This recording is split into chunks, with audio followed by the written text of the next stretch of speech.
Okay, in order to change the air filter, we need to remove the panel cover. You do this by removing these 4 nuts, 2 at the top, 2 at the bottom. And gently take the cover off. You'll get to the air filter. You want to gently take this out, okay? And then you take the condensate tablet. You should put like about 6 or 7.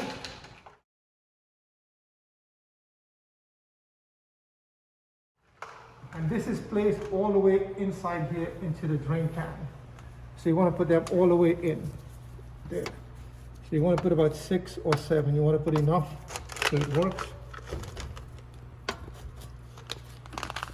And then you take the air filter. You're going to see airflow is facing inward. You want to make sure it's facing that way. You place it in there, all the way back down. Nice and snug. And then you replace the cover.